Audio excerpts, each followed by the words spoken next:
Ada malam-malam tertentu ketika langit terasa lebih dekat, seakan seluruh rahasia takdir sedang berbisik lembut kepada jiwa yang mau mendengarkan.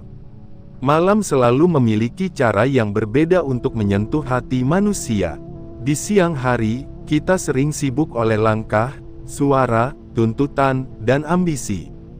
Kita berlari dari satu urusan ke urusan lain, meyakinkan diri bahwa semua ini penting, bahwa semua ini mendesak, bahwa semua ini tidak bisa ditunda.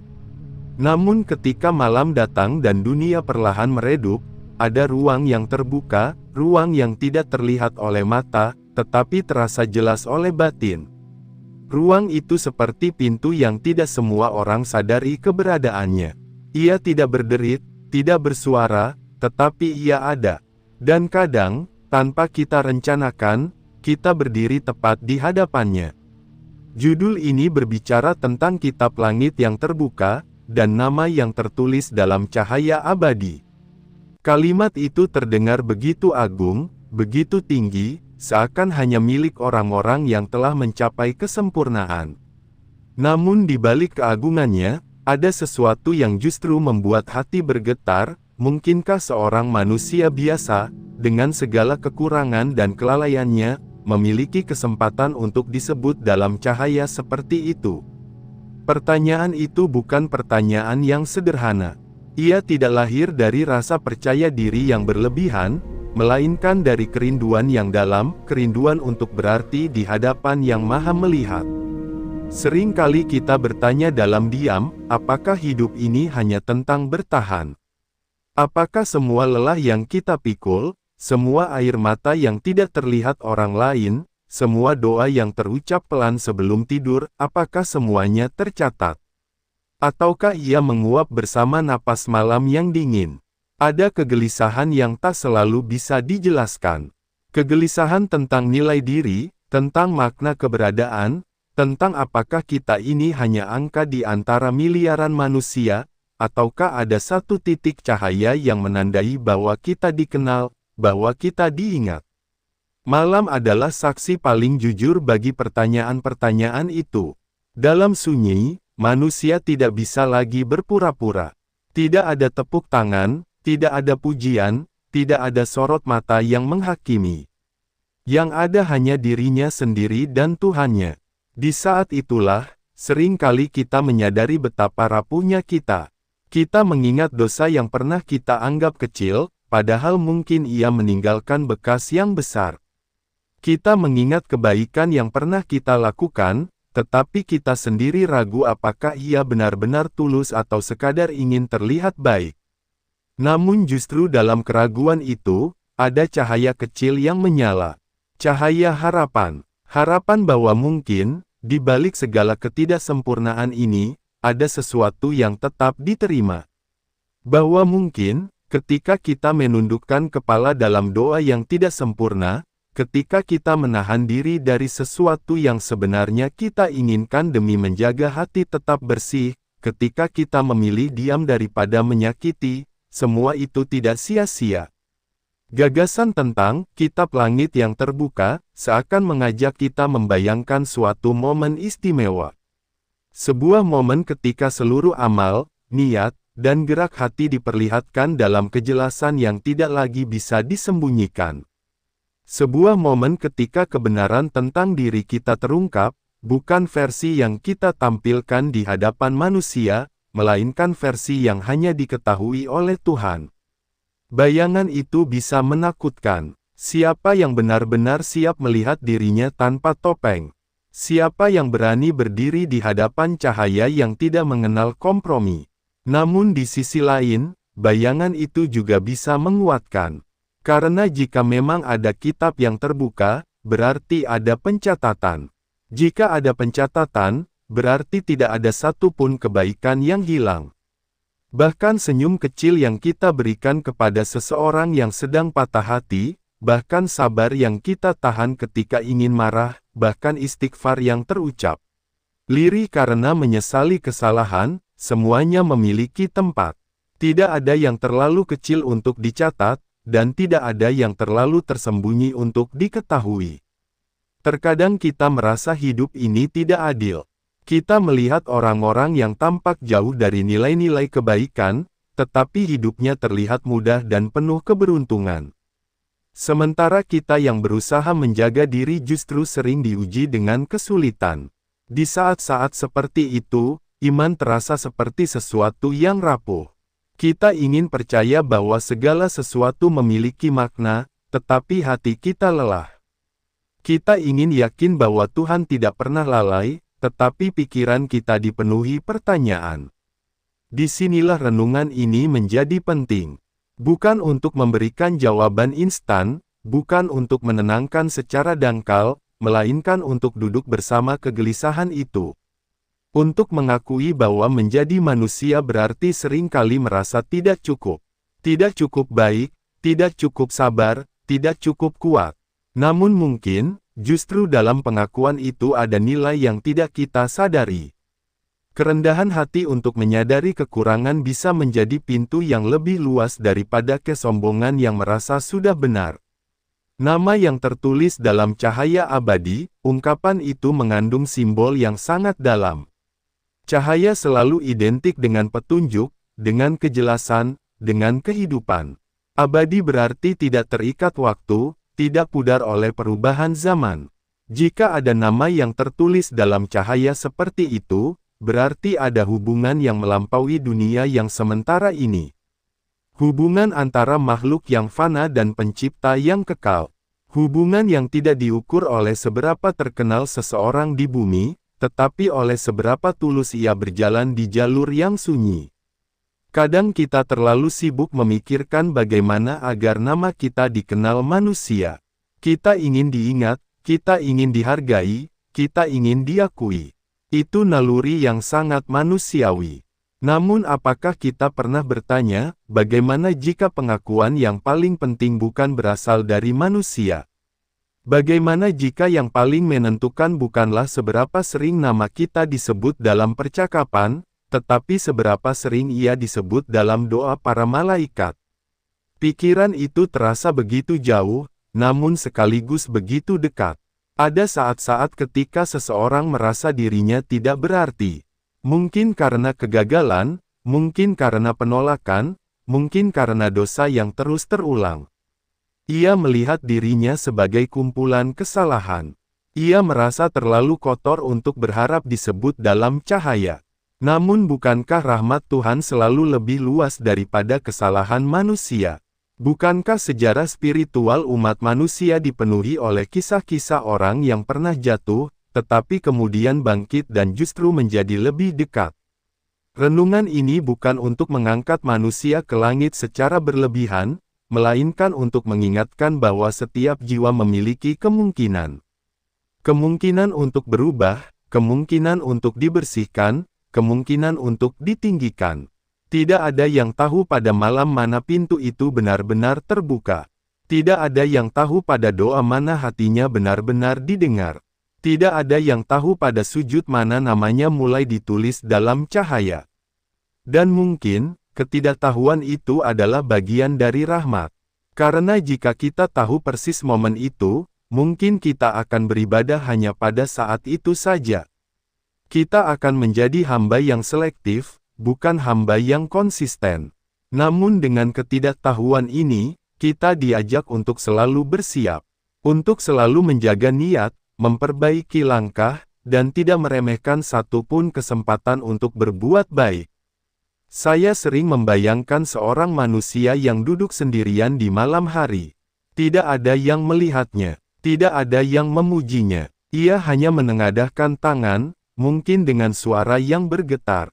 Ia mengakui kelemahannya, ia memohon ampun, ia berharap diberi kekuatan untuk menjadi lebih baik. Di mata dunia, momen itu mungkin tidak berarti apa-apa. Namun siapa yang bisa menjamin bahwa di sisi langit, momen itu tidak sedang disaksikan dengan penuh perhatian? Kita tidak pernah benar-benar tahu seberapa dekat langit dengan kita. Kita tidak tahu apakah doa yang kita anggap biasa justru sedang menjadi alasan turunnya rahmat yang besar. Kita tidak tahu apakah kesabaran yang kita anggap kecil justru menjadi pembeda antara kegelapan dan cahaya dalam catatan takdir kita. Semua itu tersembunyi, dan mungkin memang seharusnya tersembunyi. Karena jika semua terlihat, tidak akan ada lagi keindahan dalam iman. Iman selalu melibatkan kepercayaan pada yang tidak terlihat. Percaya bahwa ada kitab yang mencatat. Percaya bahwa ada cahaya yang menunggu. Percaya bahwa ada nilai pada setiap usaha untuk menjadi lebih baik, meskipun perlahan dan penuh jatuh bangun. Pengantar ini bukan untuk memastikan bahwa kita sudah termasuk dalam golongan yang terpilih. Ia juga bukan untuk membuat kita merasa aman tanpa usaha. Ia adalah undangan untuk merenung. Untuk bertanya pada diri sendiri, sejauh mana kita benar-benar ingin dikenal oleh Tuhan. Sejauh mana kita siap membersihkan niat kita dari hal-hal yang hanya ingin dipuji manusia. Sejauh mana kita berani jujur tentang kelemahan kita, lalu perlahan memperbaikinya. Ada kelembutan dalam gagasan bahwa langit bisa terbuka. Seakan-akan ada waktu-waktu tertentu ketika jarak antara doa dan jawaban menjadi lebih dekat. Waktu-waktu ketika hati lebih mudah tersentuh, ketika air mata lebih jujur, ketika kesadaran tentang kefanaan hidup terasa lebih nyata. Di saat seperti itu, manusia sering kali menemukan dirinya yang sebenarnya. Dan mungkin, justru pada malam-malam seperti itulah, sejarah batin seseorang berubah. Bukan dengan ledakan besar, bukan dengan peristiwa dramatis, tetapi dengan keputusan kecil yang tulus. Keputusan untuk memaafkan, keputusan untuk berhenti dari kebiasaan buruk, keputusan untuk memulai kebiasaan baik, meskipun terasa berat, keputusan untuk kembali, meskipun merasa malu. Semua keputusan kecil itu seperti goresan cahaya pada lembaran yang tidak terlihat. Kita mungkin tidak melihat hasilnya segera. Namun siapa tahu, pada suatu malam yang tidak kita duga, lembaran itu benar-benar terbuka, dan kita menyadari bahwa setiap goresan kecil telah membentuk satu nama yang bersinar. Maka sebelum kita melangkah lebih jauh, marilah kita duduk sejenak dalam keheningan batin ini. Biarkan hati berbicara tanpa tergesa-gesa. Biarkan kegelisahan menemukan maknanya. Biarkan harapan tumbuh perlahan. Dan kini, setelah suasana ini terbangun dalam renungan yang tenang, mari kita mulai menapaki satu demi satu gambaran keutamaan yang tersirat dalam judul ini, dengan hati yang terbuka dan jiwa yang siap mendengarkan. 1. Dicatat dalam Kitab Kemuliaan. Ada sesuatu yang sangat menenangkan ketika kita membayangkan bahwa hidup ini tidak berjalan tanpa saksi. Bahwa setiap detik yang kita jalani, setiap niat yang kita rawat diam-diam, setiap perjuangan yang tidak dilihat siapapun, semuanya tidak menguap begitu saja. Gagasan tentang dicatat dalam Kitab Kemuliaan bukan sekadar konsep teologis yang jauh dari kehidupan sehari-hari.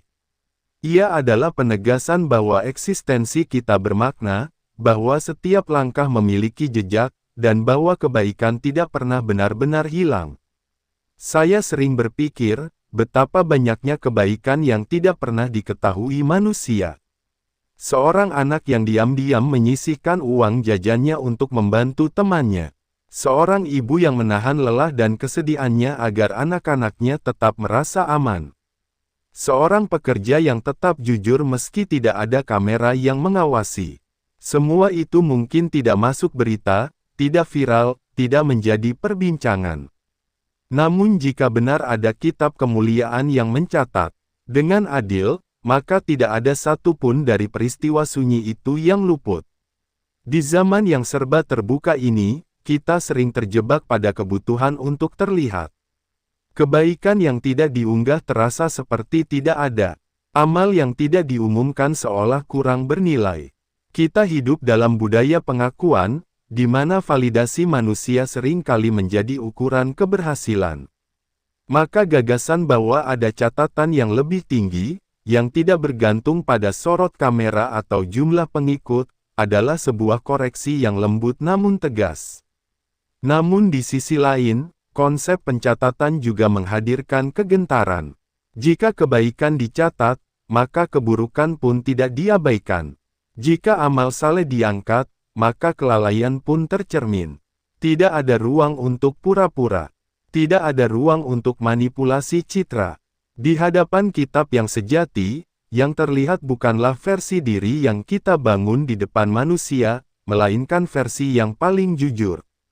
Pertanyaan yang muncul kemudian adalah, bagaimana jika kita merasa catatan kita belum cukup baik? Bagaimana jika kita sadar bahwa halaman-halaman hidup kita penuh coretan yang membuat malu? Disinilah harapan dan rasa takut berjalan berdampingan. Harapan bahwa Tuhan Maha Pengampun, dan rasa takut bahwa kita terlalu sering menyalahgunakan kesempatan. Dicatat dalam kitab kemuliaan bukanlah hasil dari kesempurnaan, melainkan dari kesungguhan. Bukan tentang tidak pernah jatuh, tetapi tentang selalu bangkit. Saya percaya, yang membuat sebuah nama layak ditulis dalam cahaya bukan karena ia tidak pernah salah, melainkan karena ia tidak pernah berhenti kembali. Ada keberanian dalam mengakui kesalahan, ada kemuliaan dalam memperbaiki diri, meski perlahan dan terseok. Dan mungkin, yang paling menyentuh dari gagasan ini adalah bahwa nilai seseorang tidak ditentukan oleh penilaian sosialnya. Bisa jadi seseorang yang tidak dikenal dunia justru memiliki catatan yang sangat indah. Sementara seseorang yang dielu-elukan manusia mungkin memiliki halaman yang berat untuk dipertanggungjawabkan. Perspektif ini membebaskan sekaligus menantang. Ia membebaskan kita dari obsesi terhadap penilaian manusia, namun menantang kita untuk jujur terhadap diri sendiri. Jika benar ada kitab kemuliaan, maka hidup ini bukan sekadar perjalanan menuju kesuksesan duniawi. Ia adalah perjalanan menuju integritas batin, menuju keselarasan antara apa yang kita ucapkan dan apa yang kita lakukan. Menuju kesadaran bahwa setiap pilihan kecil membentuk lembaran yang suatu hari akan terbuka. Dan di antara kegelisahan serta harapan itu, kita belajar satu hal, tidak ada kebaikan yang terlalu kecil untuk diabaikan, dan tidak ada kesempatan yang terlalu remeh untuk memperbaiki diri. Setiap hari adalah peluang untuk menulis ulang bagian dari diri kita.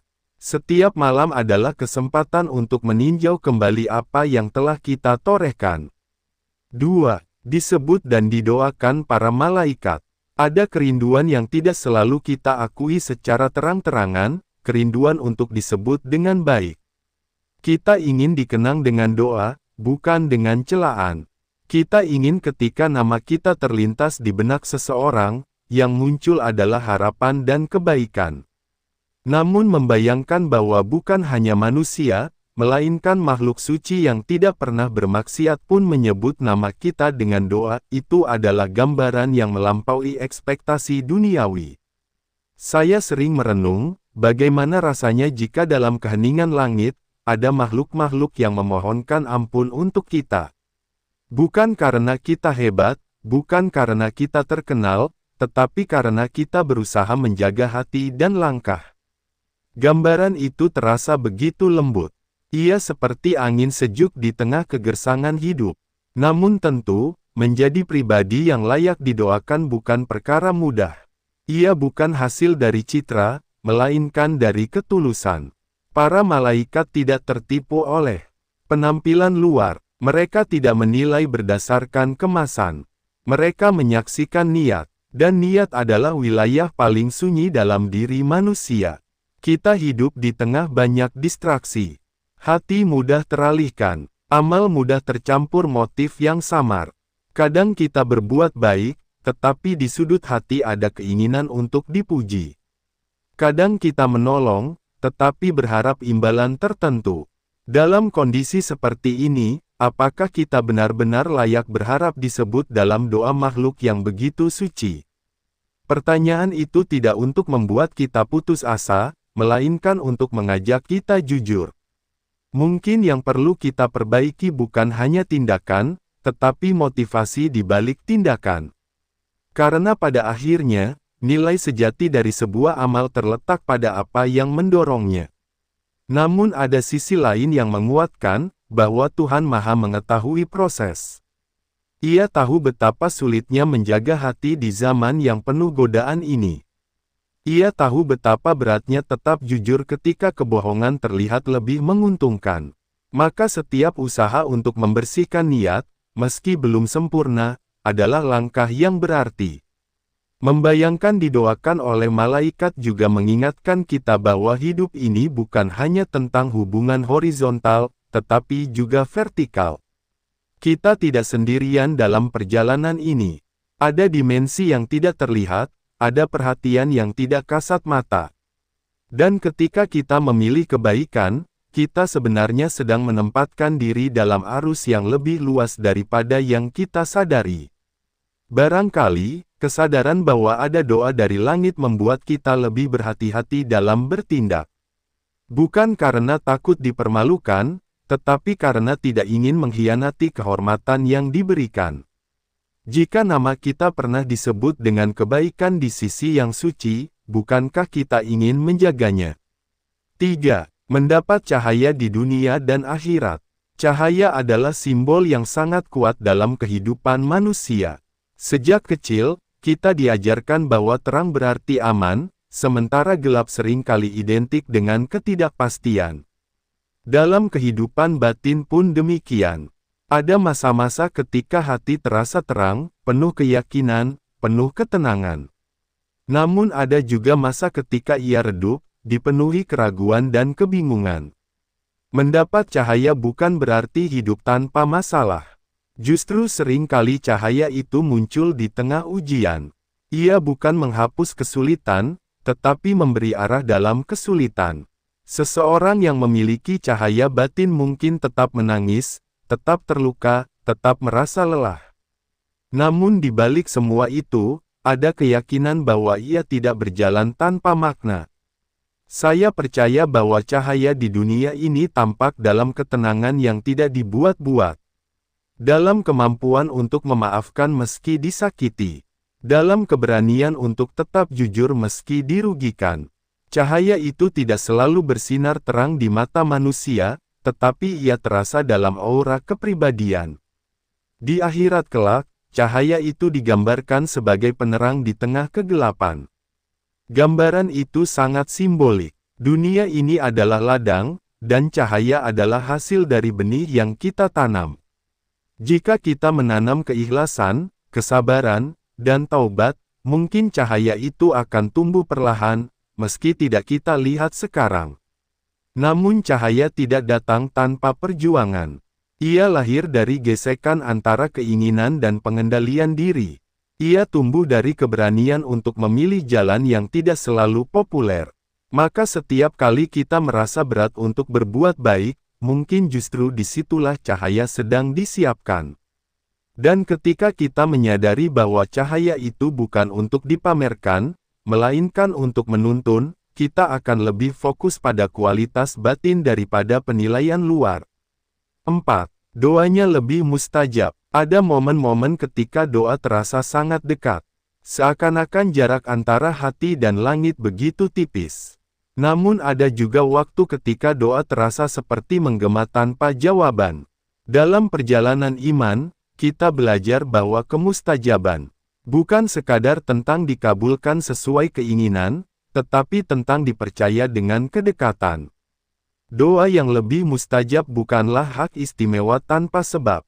Ia lahir dari hubungan yang dijaga, dari hati yang berusaha bersih, dari lisan yang tidak terbiasa menyakiti, dari kehidupan yang, meski belum sempurna, berusaha selaras dengan nilai kebenaran. Saya sering bertanya pada diri sendiri, apakah selama ini saya berdoa hanya ketika butuh?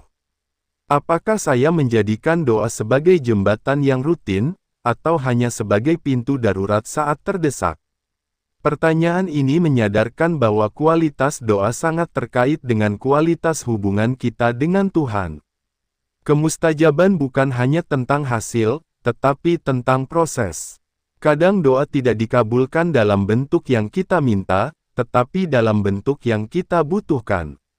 Kadang jawaban datang dalam bentuk ketenangan, bukan perubahan situasi. Dan mungkin, justru itu yang lebih berharga.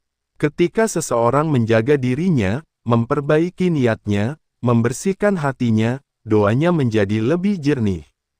Ia tidak lagi dipenuhi tuntutan ego, melainkan harapan yang selaras dengan kebaikan. Disitulah doa menjadi lebih dekat dengan rahmat. Dan mungkin, pada akhirnya, yang membuat doa mustajab bukan hanya siapa kita, tetapi bagaimana kita menjaga hati di antara doa-doa itu. 5. Diberi ketenangan yang tidak dimiliki semua orang. Jika pada bagian sebelumnya kita berbicara tentang cahaya dan doa, maka di titik ini kita sampai pada sesuatu yang sangat manusiawi dan sangat dibutuhkan, ketenangan. Bukan ketenangan yang lahir dari kondisi ideal, bukan ketenangan karena semua masalah selesai, tetapi ketenangan yang tumbuh di tengah ketidaksempurnaan hidup. Ketenangan yang tidak bergantung pada cuaca di luar diri, melainkan pada cuaca di dalam hati. Ada orang-orang yang secara lahiriah memiliki segalanya, harta, jabatan, reputasi, namun batinnya selalu gelisah. Ia sulit tidur tanpa memikirkan apa yang akan hilang. Ia sulit menikmati apa yang ada karena takut kekurangan. Sebaliknya, ada orang yang hidupnya sederhana, bahkan penuh ujian, namun wajahnya memancarkan kedamaian. Ia bisa tersenyum tulus meski sedang diuji. Ia bisa berkata, "Tidak apa-apa," dengan keyakinan yang tidak dibuat-buat. Saya sering bertanya dalam hati, dari mana ketenangan seperti itu berasal? Apakah ia bisa dibeli? Apakah ia bisa diwariskan? Ataukah ia hasil dari perjalanan panjang yang tidak terlihat oleh siapapun? Ketenangan bukanlah sifat bawaan semata. Ia adalah buah dari hubungan yang stabil dengan Tuhan. Seseorang yang merasa bahwa hidupnya diawasi dengan kasih sayang, bukan sekadar dengan hukum, yang merasa bahwa setiap ujian memiliki makna, yang percaya bahwa takdir bukanlah jebakan, melainkan jalan, akan memiliki fondasi batin yang berbeda. Ketenangan seperti ini tidak datang dalam semalam. Ia tumbuh dari latihan menerima, dari keberanian untuk melepaskan apa yang tidak bisa dikendalikan, dari kesadaran bahwa hidup tidak selalu sesuai rencana, tetapi selalu berada dalam pengawasan yang Maha Mengetahui. Namun mari kita jujur, menerima bukan hal yang mudah. Ketika harapan runtuh, ketika doa terasa belum terjawab, ketika orang yang kita percaya justru mengecewakan, hati bisa memberontak. Di titik-titik seperti itu, iman terasa diuji bukan hanya dalam keyakinan, tetapi dalam rasa. Ketenangan sejati bukan berarti tidak pernah merasa marah, sedih, atau kecewa.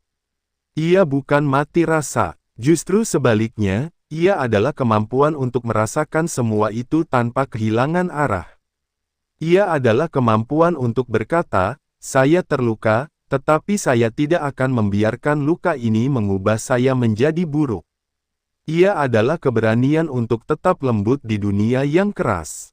Mungkin inilah salah satu tanda jiwa yang terpilih, bukan karena ia tidak diuji, tetapi karena ia tidak kehilangan pusatnya. Ia boleh goyah, tetapi tidak roboh.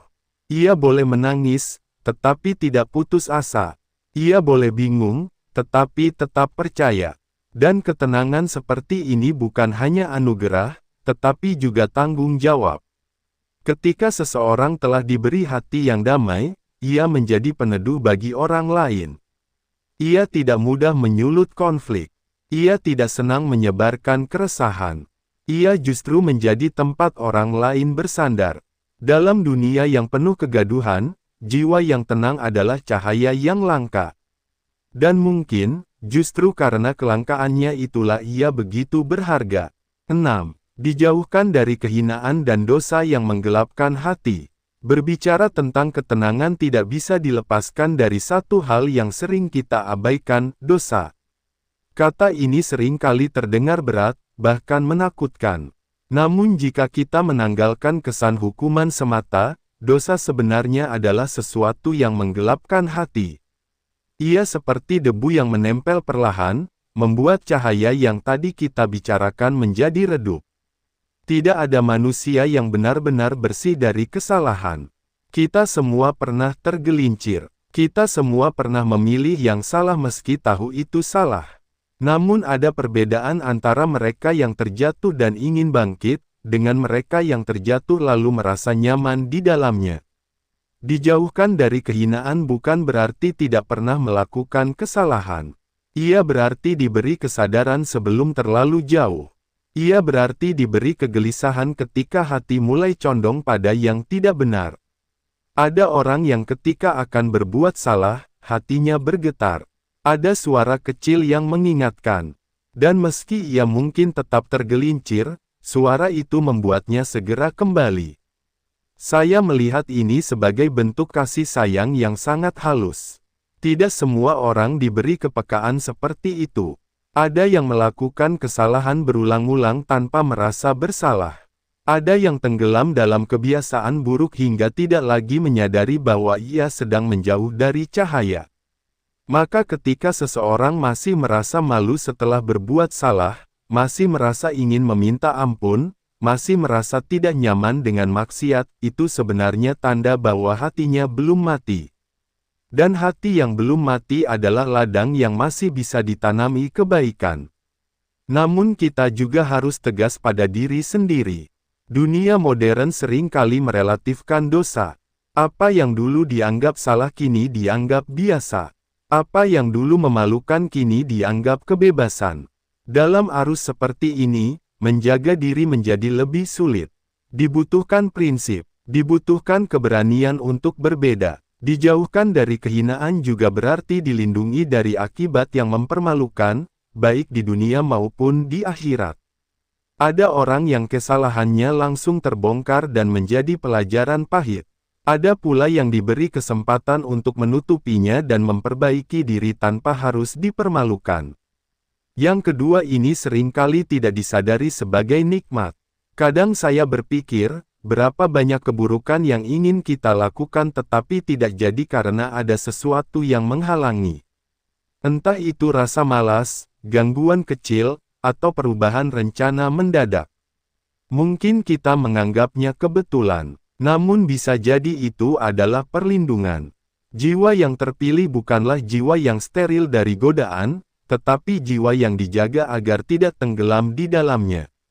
Ia mungkin melihat pintu maksiat terbuka, tetapi ada kekuatan yang membuatnya berpaling. Ia mungkin tergoda, tetapi ada kesadaran yang menariknya kembali. Dan semakin seseorang menjaga dirinya, semakin ia memahami bahwa kebebasan sejati bukanlah melakukan apa saja yang diinginkan, melainkan mampu menahan diri dari apa yang merusak. Disitulah martabat manusia diuji. 7. Mendapat janji surga dan kemuliaan abadi. Pada akhirnya, seluruh perjalanan ini bermuara pada satu tujuan yang melampaui dunia, kemuliaan abadi. Dunia ini sementara, kita tahu itu, tetapi seringkali, kita hidup seakan-akan ia kekal. Kita mengejar hal-hal yang akan kita tinggalkan. Kita mengkhawatirkan kehilangan sesuatu yang memang tidak pernah benar-benar kita miliki. Janji surga bukan sekadar gambaran tentang kenikmatan fisik. Ia adalah simbol dari penerimaan total. Dari rasa aman yang tidak lagi terganggu. Dari kedekatan yang tidak lagi terputus. Ia adalah puncak dari seluruh kerinduan jiwa. Saya membayangkan, betapa indahnya jika seseorang menutup hidupnya dengan keyakinan bahwa ia telah berusaha. Bukan sempurna, tetapi sungguh-sungguh. Bukan tanpa celah, tetapi penuh taubat. Dan ketika ia menghadap Tuhan, ia tidak membawa kesombongan, melainkan harapan. Kemuliaan abadi bukan tentang dihormati manusia, melainkan diridai oleh Tuhan. Dan ridha itu adalah sesuatu yang tidak bisa dibeli, tidak bisa diwariskan, tidak bisa dipalsukan. Ia hanya bisa diraih dengan kejujuran batin dan konsistensi langkah. Namun di titik ini, kita juga perlu jujur, membayangkan akhir bukan untuk membuat kita sombong seolah sudah pasti selamat. Justru ia harus membuat kita rendah hati. Karena siapapun bisa tergelincir jika lengah. Siapapun bisa berubah jika tidak menjaga diri. Maka perjalanan menuju kemuliaan bukanlah sprint, melainkan maraton. Ia membutuhkan ketahanan. Ia membutuhkan doa yang terus-menerus. Ia membutuhkan kesediaan untuk terus belajar dan memperbaiki diri. Dan ketika kita menyatukan semua pembahasan ini tentang catatan yang mulia, doa yang menyertai, cahaya yang menerangi, ketenangan yang meneduhkan, perlindungan dari kehinaan, hingga janji kemuliaan abadi, kita mulai melihat gambaran utuhnya. Bahwa menjadi jiwa yang terpilih bukanlah status instan. Ia adalah proses panjang yang dilalui dengan sadar. Ia adalah keputusan-keputusan kecil yang konsisten. Ia adalah keberanian untuk tetap berjalan meski tidak selalu dipahami. Dan mungkin, pada akhirnya, yang paling penting bukanlah memastikan bahwa nama kita sudah tertulis dalam cahaya, melainkan memastikan bahwa setiap hari kita berusaha mendekat ke arah cahaya itu. Karena jika kita terus melangkah, terus memperbaiki, terus berharap, maka siapa tahu, pada malam yang tidak kita duga, kitab itu benar-benar terbuka, dan kita menemukan bahwa segala lelah, segala doa, dan segala air mata ternyata tidak pernah sia-sia. Pada akhirnya, setelah kita berjalan cukup jauh menelusuri makna demi makna, menyentuh kegelisahan demi kegelisahan, dan menatap harapan demi harapan, kita sampai pada satu kesadaran yang terasa begitu hening namun kuat, hidup ini bukan sekadar tentang bertahan, melainkan tentang menjadi layak di hadapan Yang Maha Mengetahui. Judul yang kita renungkan sejak awal bukan sekadar rangkaian kata yang indah. Ia seperti jendela yang dibuka perlahan di tengah malam, membiarkan cahaya yang lembut masuk ke ruang batin kita. Kitab langit terbuka malam ini, dan namamu tertulis dalam cahaya abadi. Kalimat itu bukan untuk membuat kita merasa istimewa secara semu, bukan pula untuk meninabobokan diri dengan angan-angan. Ia adalah undangan untuk melihat diri dengan jujur dan sekaligus melihat harapan dengan lebih luas. Sepanjang perenungan ini, kita diajak menyadari bahwa hidup yang kita jalani setiap hari sebenarnya sedang ditulis. Bukan oleh tangan kita semata, tetapi oleh pilihan kita. Oleh niat yang kita rawat atau kita abaikan. Oleh sikap yang kita ambil ketika diuji. Oleh keputusan kecil yang mungkin terlihat remeh, tetapi ternyata membentuk arah besar perjalanan kita. Sering kali kita merasa kecil di dunia ini. Merasa tidak cukup berarti. Merasa tenggelam di antara jutaan manusia lain yang tampak lebih hebat, lebih bersinar, lebih dikenal. Namun perenungan ini perlahan menegaskan bahwa ukuran kemuliaan tidak selalu sama dengan ukuran popularitas. Ada dimensi yang tidak terlihat oleh mata manusia, tetapi sangat nyata di sisi langit. Kita belajar bahwa menjadi jiwa yang terpilih bukan tentang kesempurnaan yang tanpa celah, melainkan tentang kesungguhan yang terus diperbarui. Tentang keberanian untuk kembali setiap kali tergelincir. Tentang ketulusan yang mungkin tidak dipuji, tetapi tetap dijaga. Ada sesuatu yang sangat menenangkan ketika kita benar-benar memahami bahwa tidak ada satupun kebaikan yang sia-sia. Bahkan kebaikan yang tidak pernah diucapkan orang lain, yang tidak pernah diberi balasan setimpal, yang bahkan mungkin dilupakan oleh kita sendiri, semuanya tetap memiliki nilai. Dan nilai itu tidak hilang hanya karena dunia tidak menyadarinya. Kesadaran ini mengubah cara kita memandang hidup. Kita tidak lagi terlalu sibuk membandingkan diri. Tidak lagi terlalu tertekan untuk selalu terlihat unggul. Kita mulai menyadari bahwa yang paling penting bukanlah seberapa tinggi posisi kita di mata manusia, tetapi seberapa lurus niat kita di hadapan Tuhan. Di titik ini, hati terasa lebih ringan. Karena jika benar bahwa yang dinilai adalah ketulusan dan perjuangan, maka setiap orang memiliki kesempatan. Setiap jiwa punya peluang untuk memperbaiki lembarannya. Tidak peduli masa lalu seperti apa yang pernah ia jalani. Mungkin sebagian dari kita pernah merasa terlalu jauh, terlalu banyak salah, terlalu sering mengabaikan panggilan hati. Namun perenungan ini seakan berbisik pelan bahwa selama napas masih ada, pintu itu belum tertutup. Selama hati masih bisa merasa menyesal, berarti ia belum mati. Dan selama masih ada keinginan untuk berubah, berarti cahaya itu belum benar-benar padam. Kita juga belajar bahwa ketenangan bukanlah hasil dari kehidupan yang tanpa masalah, melainkan hasil dari kedekatan yang terjaga. Ketika seseorang menyadari bahwa ia tidak sendirian, bahwa ada pengawasan yang penuh kasih, bahwa ada rencana yang lebih besar daripada yang bisa ia pahami, maka gelombang ujian tidak lagi terasa menghancurkan. Ia tetap menyakitkan, tetapi tidak mematahkan. Di sanalah letak keindahan iman yang matang. Ia tidak lagi rapuh oleh setiap badai. Ia tidak lagi bergantung sepenuhnya pada situasi. Ia menjadi seperti akar yang menembus tanah, tidak terlihat, tetapi kuat menopang.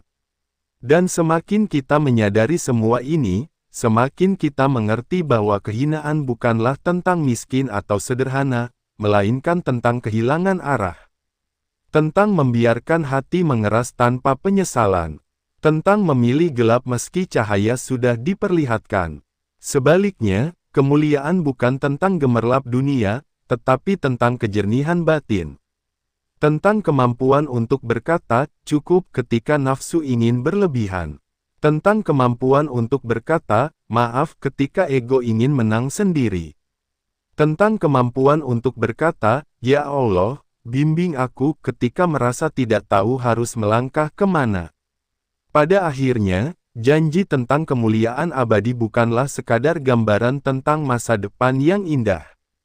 Ia adalah kompas untuk hari ini. Ia membuat kita berpikir dua kali sebelum berbuat. Ia membuat kita merenung sebelum berbicara. Ia membuat kita menimbang niat sebelum melangkah. Karena jika benar ada hari ketika seluruh catatan dibuka, maka kita ingin berdiri dengan hati yang tenang. Bukan tanpa kesalahan, tetapi dengan pengakuan yang jujur. Bukan dengan kesombongan, tetapi dengan harapan. Perenungan panjang ini seakan membawa kita pada satu titik yang hening, bahwa hidup yang baik bukanlah hidup yang bebas dari luka, tetapi hidup yang terus kembali pada cahaya.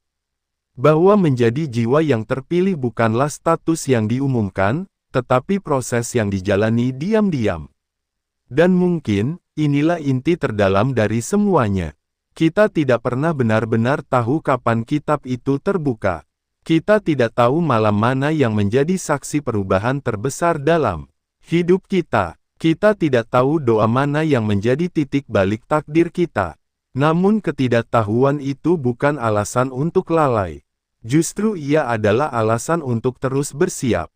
Untuk terus membersihkan niat. Untuk terus memperbaiki sikap. Untuk terus memohon agar hati dijaga. Ada keindahan dalam menjalani hidup dengan kesadaran seperti ini. Kita menjadi lebih lembut pada diri sendiri, namun tetap tegas dalam prinsip. Kita menjadi lebih rendah hati, namun tidak kehilangan harga diri. Kita menjadi lebih peka terhadap dosa, namun tidak tenggelam dalam keputusasaan. Dan ketika semua ini menyatu, muncul rasa yang sulit dijelaskan, rasa utuh. Rasa bahwa hidup ini, dengan segala pasang surutnya, tetap memiliki arah. Rasa bahwa setiap detik bukan kebetulan. Rasa bahwa kita sedang dibentuk, bukan dibiarkan. Maka jika malam ini terasa lebih sunyi dari biasanya, mungkin itu kesempatan untuk berbicara lebih jujur pada diri sendiri. Jika hati terasa sedikit tersentuh, mungkin itu pertanda bahwa ia masih hidup. Dan jika ada keinginan kecil untuk menjadi lebih baik setelah mendengar atau membaca semua ini, mungkin itulah cahaya pertama yang sedang menyala. Kita tidak perlu menjadi orang lain untuk layak. Kita hanya perlu menjadi versi terbaik dari diri kita, dengan segala keterbatasan yang ada. Kita tidak perlu menunggu sempurna untuk mulai mendekat. Kita hanya perlu berani melangkah, meski perlahan. Dan jika suatu hari nanti benar-benar ada momen ketika kitab itu terbuka, ketika segala sesuatu menjadi jelas tanpa bisa disembunyikan lagi, semoga kita termasuk orang-orang yang tidak menyesal telah berusaha. Semoga kita termasuk mereka yang tersenyum lega karena ternyata perjuangan kecil yang sering kita anggap remeh justru menjadi penolong besar. Semoga kita termasuk jiwa-jiwa yang ketika namanya disebut, bukan karena sensasi dunia, tetapi karena ketulusan yang dijaga dalam sunyi. Terima kasih telah berjalan sejauh ini dalam perenungan yang panjang dan tenang ini. Jika hati Anda merasa disentuh, jika ada satu kalimat saja yang membuat Anda ingin memperbaiki diri atau mendekat kepada Tuhan, jagalah rasa itu. Jangan biarkan ia padam oleh kesibukan esok hari. Semoga setiap malam menjadi kesempatan untuk kembali, setiap pagi menjadi kesempatan untuk memperbaiki, dan setiap langkah menjadi bagian dari cahaya yang sedang ditulis.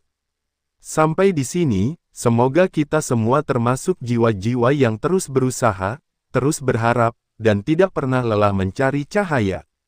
Semoga damai menyertai hati Anda, dan semoga perjalanan kita semua berakhir dengan kemuliaan yang abadi. Ada malam-malam tertentu ketika langit terasa lebih dekat, seakan seluruh rahasia takdir sedang berbisik lembut kepada jiwa yang mau mendengarkan. Malam selalu memiliki cara yang berbeda untuk menyentuh hati manusia.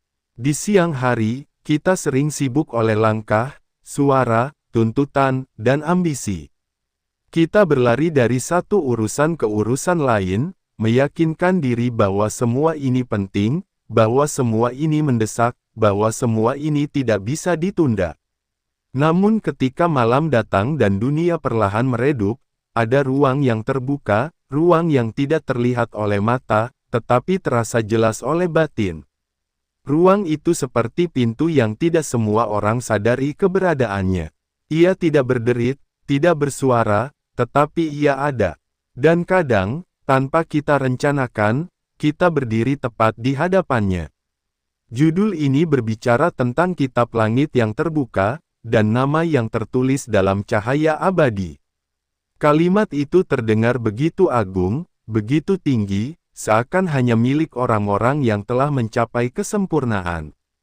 Namun di balik keagungannya, ada sesuatu yang justru membuat hati bergetar. Mungkinkah seorang manusia biasa, dengan segala kekurangan dan kelalaiannya, memiliki kesempatan untuk disebut dalam cahaya seperti itu?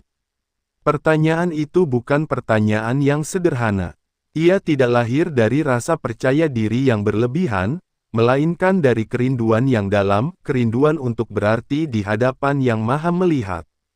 Sering kali kita bertanya dalam diam, apakah hidup ini hanya tentang bertahan? Apakah semua lelah yang kita pikul, semua air mata yang tidak terlihat orang lain, semua doa yang terucap pelan sebelum tidur, apakah semuanya tercatat? Ataukah ia menguap bersama napas malam yang dingin? Ada kegelisahan yang tak selalu bisa dijelaskan. Kegelisahan tentang nilai diri, tentang makna keberadaan, tentang apakah kita ini hanya angka di antara miliaran manusia, ataukah ada satu titik cahaya yang menandai bahwa kita dikenal, bahwa kita diingat. Malam adalah saksi paling jujur bagi pertanyaan-pertanyaan itu. Dalam sunyi, manusia tidak bisa lagi berpura-pura. Tidak ada tepuk tangan, tidak ada pujian, tidak ada sorot mata yang menghakimi. Yang ada hanya dirinya sendiri dan Tuhannya. Di saat itulah, seringkali kita menyadari betapa rapuhnya kita. Kita mengingat dosa yang pernah kita anggap kecil, padahal mungkin ia meninggalkan bekas yang besar. Kita mengingat kebaikan yang pernah kita lakukan, tetapi kita sendiri ragu apakah ia benar-benar tulus atau sekadar ingin terlihat baik. Namun justru dalam keraguan itu, ada cahaya kecil yang menyala. Cahaya harapan. Harapan bahwa mungkin, di balik segala ketidaksempurnaan ini, ada sesuatu yang tetap diterima. Bahwa mungkin, ketika kita menundukkan kepala dalam doa yang tidak sempurna, ketika kita menahan diri dari sesuatu yang sebenarnya kita inginkan demi menjaga hati tetap bersih, ketika kita memilih diam daripada menyakiti, semua itu tidak sia-sia. Gagasan tentang kitab langit yang terbuka seakan mengajak kita membayangkan suatu momen istimewa. Sebuah momen ketika seluruh amal, niat, dan gerak hati diperlihatkan dalam kejelasan yang tidak lagi bisa disembunyikan. Sebuah momen ketika kebenaran tentang diri kita terungkap, bukan versi yang kita tampilkan di hadapan manusia, melainkan versi yang hanya diketahui oleh Tuhan. Bayangan itu bisa menakutkan. Siapa yang benar-benar siap melihat dirinya tanpa topeng? Siapa yang berani berdiri di hadapan cahaya yang tidak mengenal kompromi? Namun di sisi lain, bayangan itu juga bisa menguatkan. Karena jika memang ada kitab yang terbuka, berarti ada pencatatan. Jika ada pencatatan, berarti tidak ada satupun kebaikan yang hilang. Bahkan senyum kecil yang kita berikan kepada seseorang yang sedang patah hati, bahkan sabar yang kita tahan ketika ingin marah, bahkan istighfar yang terucap. Lirih karena menyesali kesalahan, semuanya memiliki tempat. Tidak ada yang terlalu kecil untuk dicatat, dan tidak ada yang terlalu tersembunyi untuk diketahui. Terkadang kita merasa hidup ini tidak adil.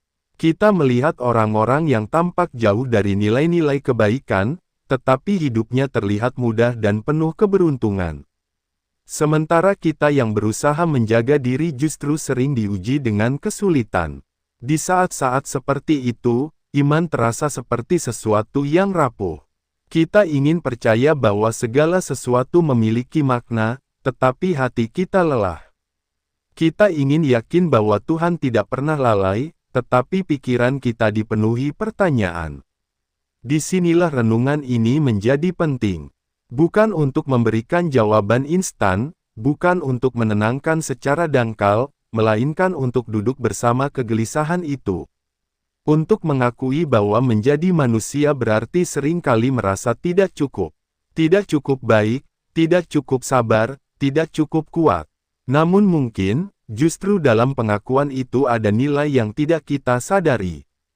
Kerendahan hati untuk menyadari kekurangan bisa menjadi pintu yang lebih luas daripada kesombongan yang merasa sudah benar. Nama yang tertulis dalam cahaya abadi, ungkapan itu mengandung simbol yang sangat dalam. Cahaya selalu identik dengan petunjuk, dengan kejelasan, dengan kehidupan. Abadi berarti tidak terikat waktu, tidak pudar oleh perubahan zaman. Jika ada nama yang tertulis dalam cahaya seperti itu, berarti ada hubungan yang melampaui dunia yang sementara ini. Hubungan antara makhluk yang fana dan pencipta yang kekal. Hubungan yang tidak diukur oleh seberapa terkenal seseorang di bumi, tetapi oleh seberapa tulus ia berjalan di jalur yang sunyi. Kadang kita terlalu sibuk memikirkan bagaimana agar nama kita dikenal manusia. Kita ingin diingat, kita ingin dihargai, kita ingin diakui. Itu naluri yang sangat manusiawi. Namun apakah kita pernah bertanya, bagaimana jika pengakuan yang paling penting bukan berasal dari manusia? Bagaimana jika yang paling menentukan bukanlah seberapa sering nama kita disebut dalam percakapan, tetapi seberapa sering ia disebut dalam doa para malaikat? Pikiran itu terasa begitu jauh, namun sekaligus begitu dekat. Ada saat-saat ketika seseorang merasa dirinya tidak berarti. Mungkin karena kegagalan, mungkin karena penolakan, mungkin karena dosa yang terus terulang. Ia melihat dirinya sebagai kumpulan kesalahan. Ia merasa terlalu kotor untuk berharap disebut dalam cahaya. Namun bukankah rahmat Tuhan selalu lebih luas daripada kesalahan manusia? Bukankah sejarah spiritual umat manusia dipenuhi oleh kisah-kisah orang yang pernah jatuh, tetapi kemudian bangkit dan justru menjadi lebih dekat? Renungan ini bukan untuk mengangkat manusia ke langit secara berlebihan, melainkan untuk mengingatkan bahwa setiap jiwa memiliki kemungkinan. Kemungkinan untuk berubah, kemungkinan untuk dibersihkan, kemungkinan untuk ditinggikan. Tidak ada yang tahu pada malam mana pintu itu benar-benar terbuka. Tidak ada yang tahu pada doa mana hatinya benar-benar didengar. Tidak ada yang tahu pada sujud mana namanya mulai ditulis dalam cahaya. Dan mungkin, ketidaktahuan itu adalah bagian dari rahmat.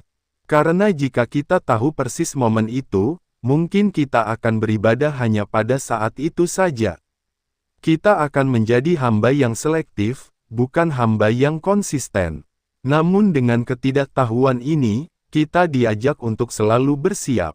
Untuk selalu menjaga niat, memperbaiki langkah, dan tidak meremehkan satupun kesempatan untuk berbuat baik. Saya sering membayangkan seorang manusia yang duduk sendirian di malam hari. Tidak ada yang melihatnya, tidak ada yang memujinya. Ia hanya menengadahkan tangan, mungkin dengan suara yang bergetar. Ia mengakui kelemahannya, ia memohon ampun, ia berharap diberi kekuatan untuk menjadi lebih baik.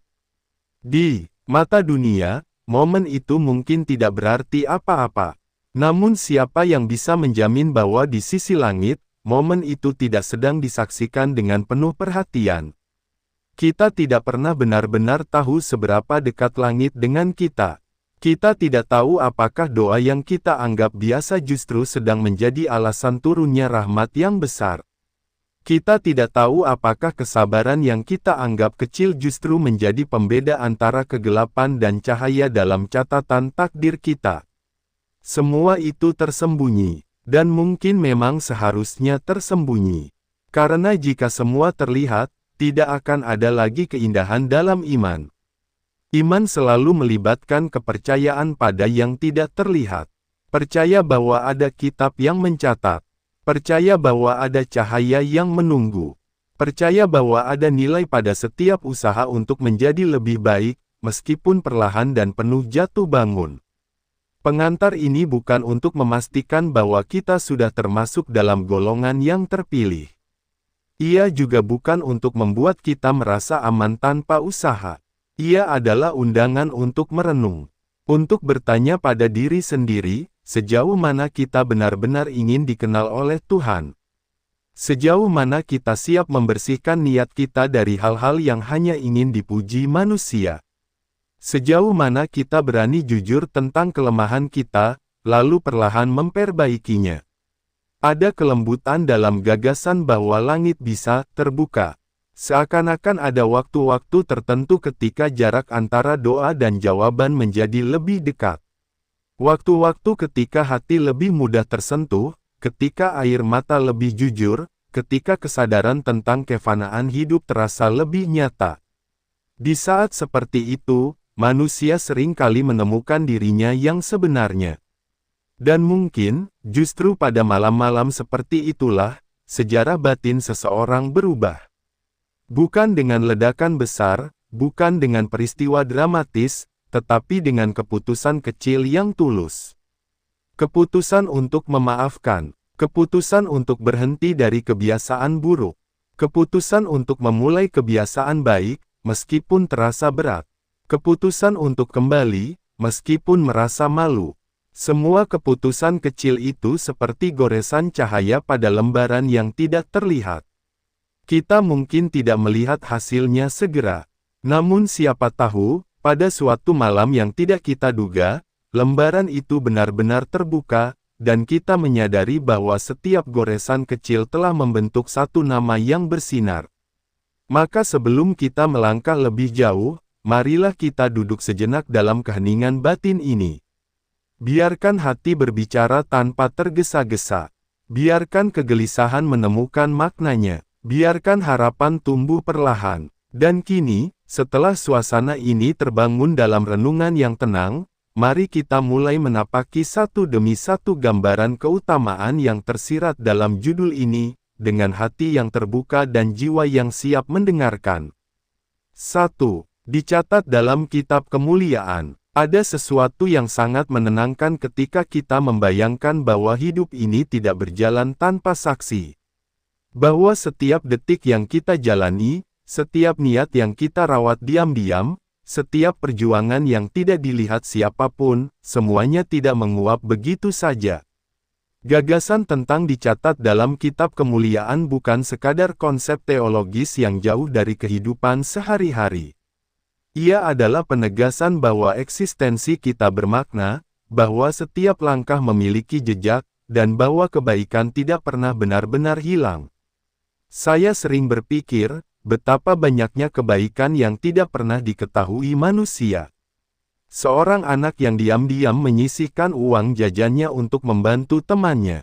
Seorang ibu yang menahan lelah dan kesedihannya agar anak-anaknya tetap merasa aman. Seorang pekerja yang tetap jujur meski tidak ada kamera yang mengawasi. Semua itu mungkin tidak masuk